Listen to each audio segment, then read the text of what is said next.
Brilliance Audio presents Storyworthy.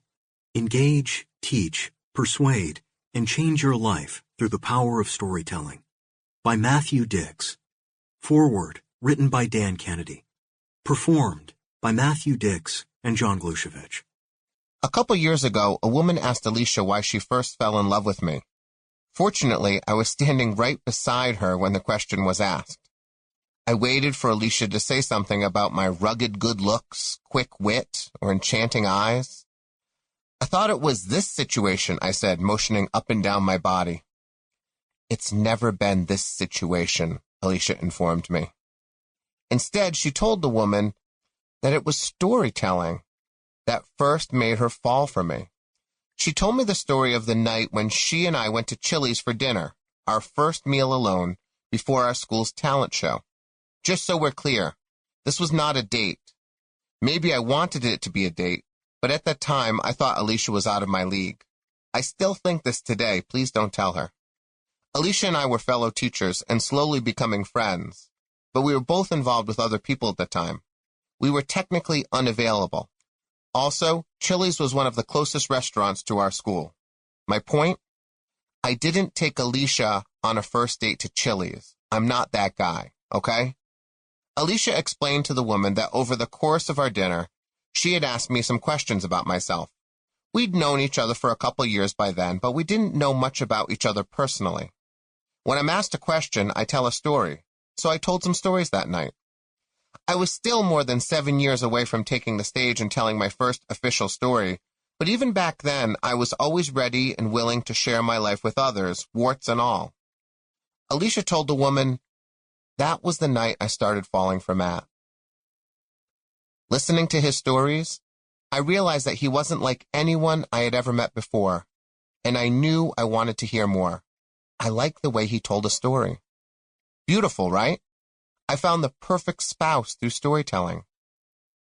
Right after the beauty of that moment washed over me, I quickly shifted to annoyance. By then, I had been performing on stage and teaching storytelling for a few years. I had made a name for myself in the storytelling world. I'd attracted interest from businesses, universities, nonprofits, and performers. Knowing all this, why had she waited until now to inform me that my storytelling had been the key to her heart? I told her that the story about falling in love with me through storytelling fit perfectly into my personal narrative and explained how useful it could have been for me for the past couple of years of teaching and performing. You're telling me that I found the perfect wife through storytelling? That's like a baseball player hitting a home run into the right field bleachers that's caught by the woman he eventually marries. It's amazing. How could you keep that from me? I'm not in the business of helping you construct your personal narrative, she said. She's lucky I love her. But you see the point, right? Even before I was telling stories on stage and thinking of myself as a storyteller, the ability to tell a good story was helping me immensely. So let's be clear that when I talk about storytelling, I'm speaking about personal narrative, true stories told by the people who live them. This is very different than the traditional fable or folktale that many people associate with the word storytelling.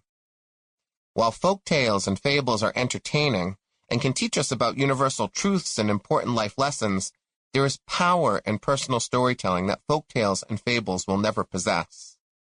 A folktale or a fable would have never convinced Alicia that I was the love of her life. My friends would not routinely invite me to play golf if I promised them a well-told folktale in between swings. I would not be hired for a job by answering questions with folktales. Nonprofits, corporations, universities, and school districts would not be able to improve their image and messaging through fables.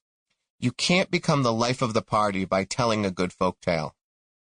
More importantly, folktales and fables do not create the same level of connection between storyteller and audience as a personal story. I have never listened to someone tell a folktale and felt more deeply connected to the storyteller as a result.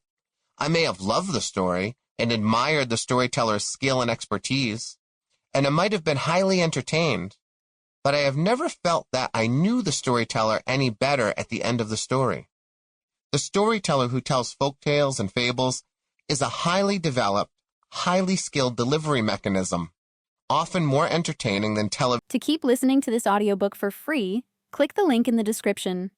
It will take you to a free Audible trial where you can listen to this and many other books for free for 30 days.